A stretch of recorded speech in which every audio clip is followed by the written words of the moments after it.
Spoštovane gledalke, cenjeni gledalci, lepo pozdravljeni v pregledu najzanimivejšega dnevnega dogajanja. Spremljate oddajo Dogodki dneva na televiziji Celje.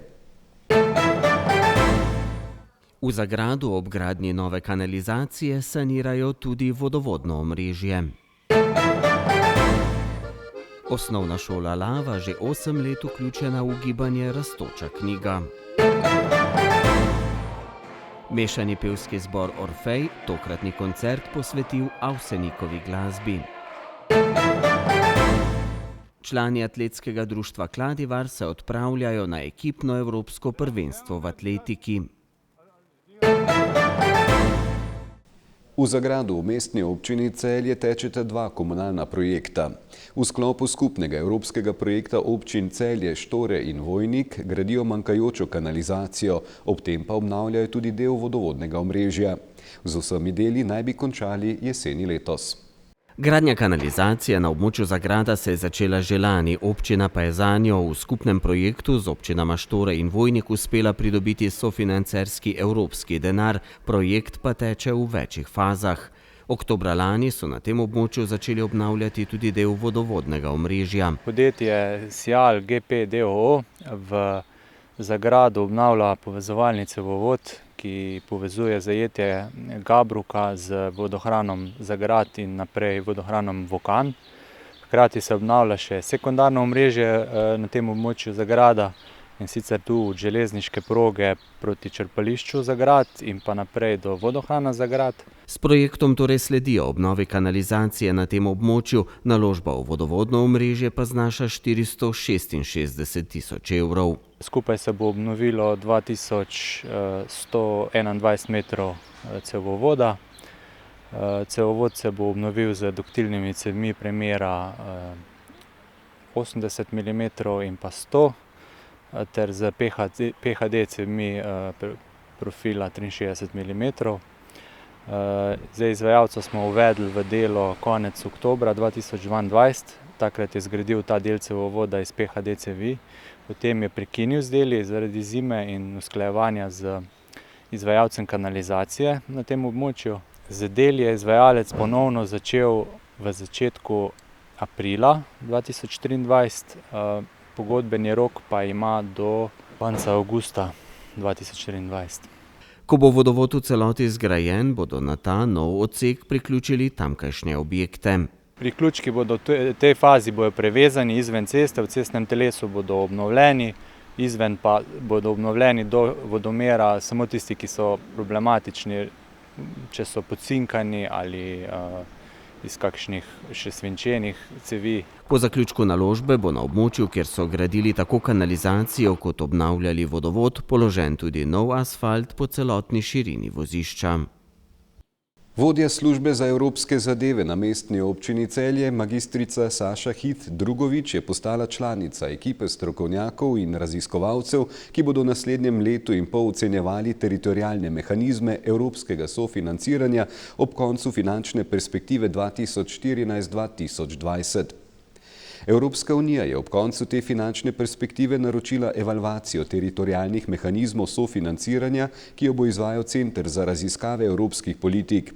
V 8-člansko skupino strokovnjakov in raziskovalcev so imenovali tudi magistrico Sašo Hit Drugovič. Iz mehanizma CTN, celostne teritorialne naložbe, sta bila med drugim sofinancirana celjska projekta Tehnopark in naselje s 142 stanovanji. Skupno pa je bilo v Sloveniji sofinancirano več kot 90 projektov v skupni vrednosti 136 milijonov evrov. Na osnovni šoli Lava so pripravili slavnostno akademijo, s katero so obeležili 8. obletnico vstopa v gibanje Rastoča knjiga. Osnovna šola Lava je edina šola v mestni občini Celje, ki je vključena v gibanje, ki je bilo ustanovljeno pred 23 leti. V avli osnovne šole Lava so slavnostno akademijo obeležili 8. obletnico vstopa v gibanje Rastoča knjiga, gibanja, ki je sicer staro že 23 let. Mi smo se kot osnovna šola Lava pridružili torej pred 8 leti, prej smo se pa pripravljali na vstop, ker pomeni, da moraš imeti kar nekaj temeljev postavljenih za to, da začenjaš razumevati filozofijo in pa vrednote Rastoče knjige.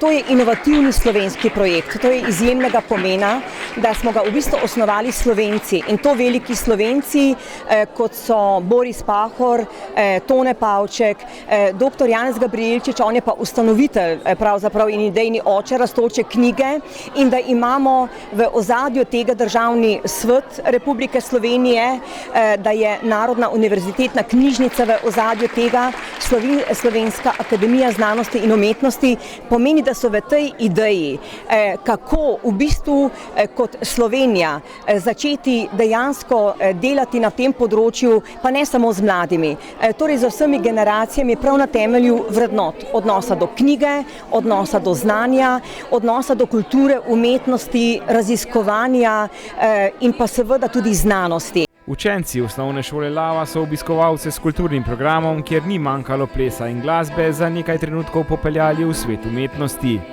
Pri Rastoči knjigi gre za gibanje, ki povezuje in ki želi iz različnosti dobiti najboljše. In to so temeljne stvari, poudarja ravnateljica, ki so resnično pomembne. Naša 8. Rastoča knjiga pomeni, da bomo danes deklici, ki se skriva tamle zadaj, dejansko dodali novo misel, ki je simbolnega pomena, jo pa darujejo taki izjemni posamezniki ali z področja umetnosti, kulture, znanosti in deklica za nas simbolno tudi zraste z novo mislijo. In to je pomembno, da je to sporočilo, da tudi otroci in mi odrasli praktično z razmišljanjem, z svojimi dejanji, z vsemi dejansko temi dobrimi lastnostmi lahko spreminjamo sebe in pa predvsem rastemo na ta način tudi kot družba in letošnja Rastoča misel je tista, ki jo bomo danes pridružili naši deklici, jih imamo pa že 8. Kot je bilo slišati na slavnostni akademiji, si želijo generacije, ki bodo ustvarile boljšo in bolj plemenito družbo, in to se znotraj učnega procesa že ves čas trudijo doseči tudi na osnovni šoli Lava. Njihovi učenci rastejo ob Rastoči knjigi in nekoč bodo odrasli v celovite in dobre osebnosti. Polno šolsko avlo je nagovoril tudi celjski podžupan Uroš Lesjak.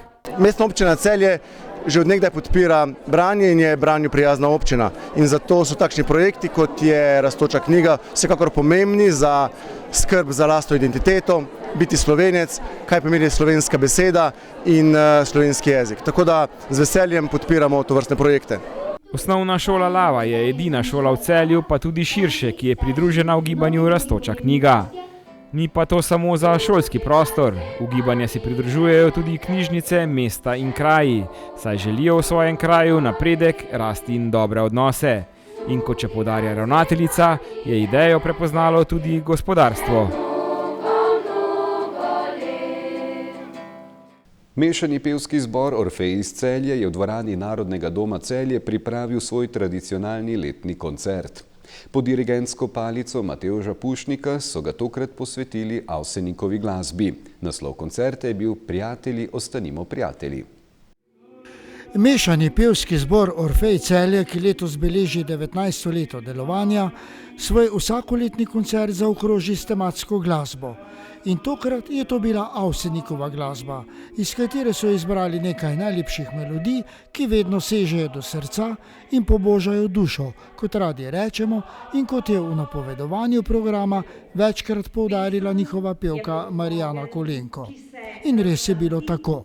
Pevke in pevci so se zborovski priredbi Avsenikovih skladb pod taktirko svojega umetniškega vodje Matevža Pušnika lotili in jih tudi interpretirali izjemno tenkočutno in čustveno, kar je seveda koncertu pridijalo prav poseben glasbeni užitek, ki ga je občinstvo, ki je Celjski narodni dom minulo sredo 7. junija napolnilo do zadnjega kotička, prepoznalo in ga tudi nagradilo z bučnimi aplavzi.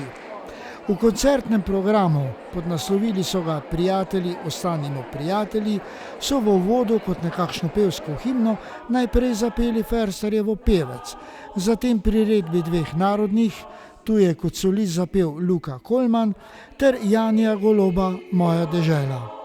Do naslednjega nastopa zbora je bil čas namenjen njihovim glasbenim gostom.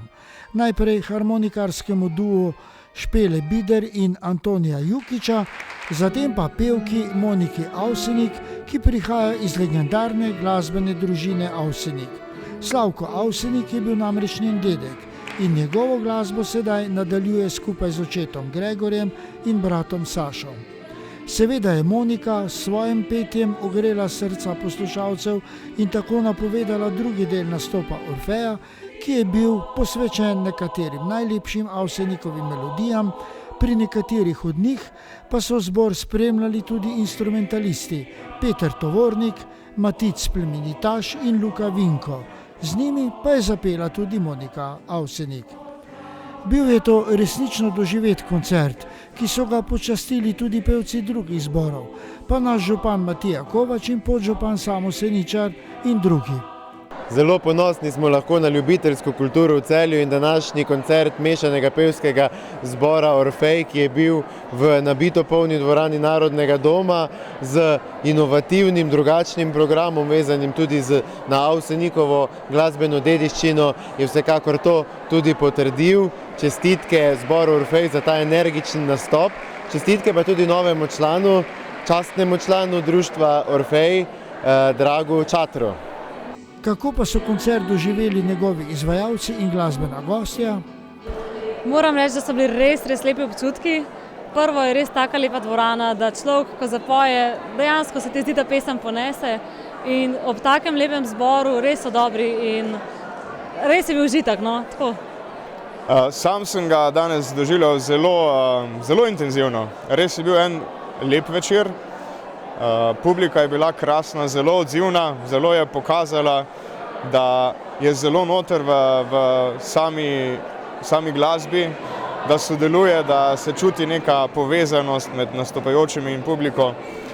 In res je bil zame zelo lep večer. Jaz moram reči, da je zelo čustveno, ker smo se na ta koncert pripravljali skoraj od novega leta. Veliko vaj je bilo potrebno, ker zborovska priredba Avsenikovih skladb je zelo zahtevna.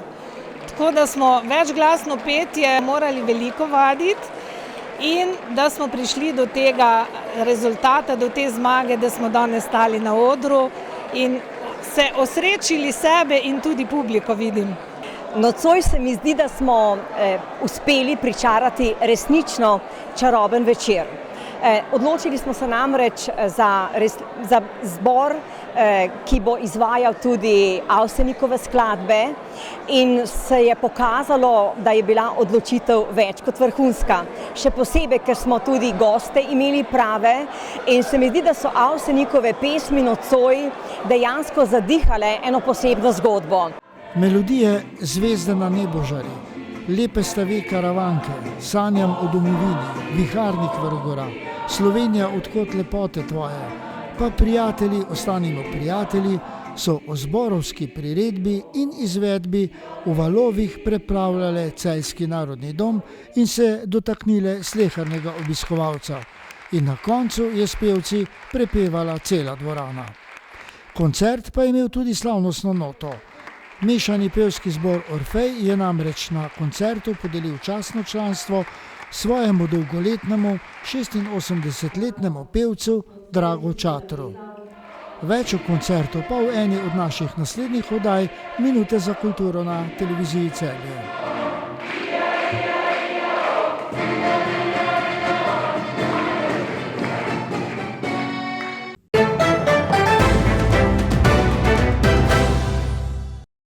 Poljski Čorzov bo od 20. do 22. junija gostitelj druge lige ekipnega evropskega prvenstva v atletiki.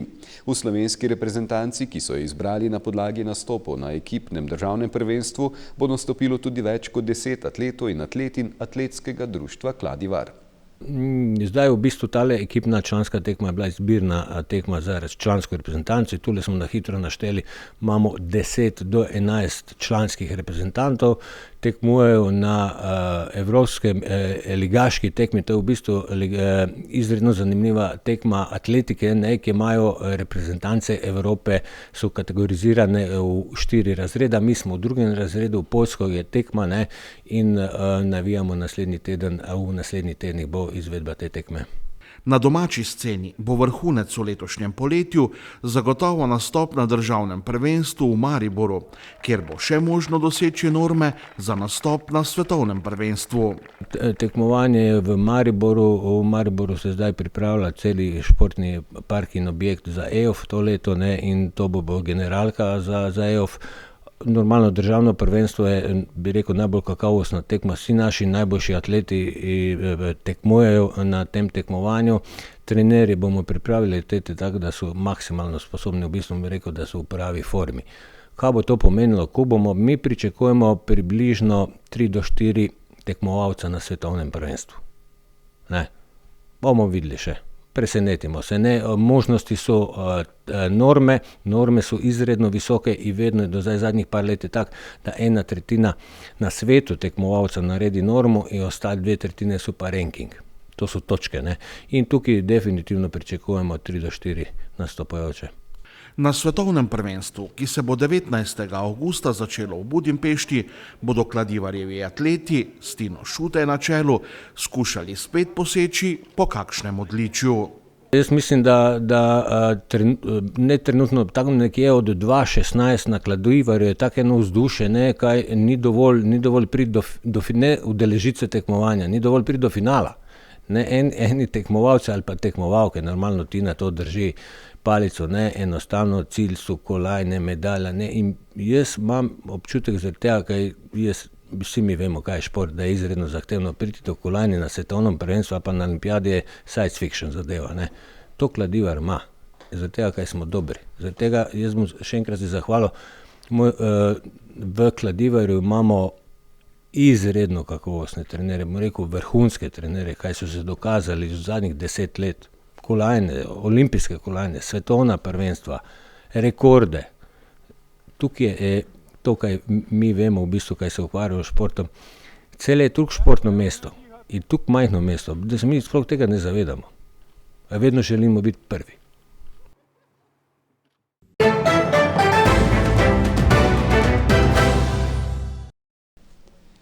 Po noči se bo razjasnilo, po nekaterih nižinah bo proti jutru nastala megla ali nizka oblačnost. Najnižje jutranje temperature bodo v Alpskih dolinah okoli 9, drugod od 11 do 17 stopinj. Jutri zjutraj in dopoldne bo delno jasno, sredi dneva in popoldne pa spremenljivo do pretežno oblačno s krajevnimi plohami in nevihtami. Najvišje dnevne temperature bodo od 22 do 27 stopinj. Krajevne padavine se bodo zlasti v vzhodni polovici Slovenije nadaljevale tudi v noč na nedeljo. V nedeljo bo vreme podobno kot v soboto, v ponedeljek pa bo bolj sončno. Krajevne padavine bodo manj verjetne. Pihal bo severovzhodnik, na Primorskem šibka burja. To je bila oddaja Dogodki dneva na televiziji Celje. Hvala lepa za vašo pozornost. Bodite z nami znova v ponedeljek. Lep pozdrav in srečno. Do takrat.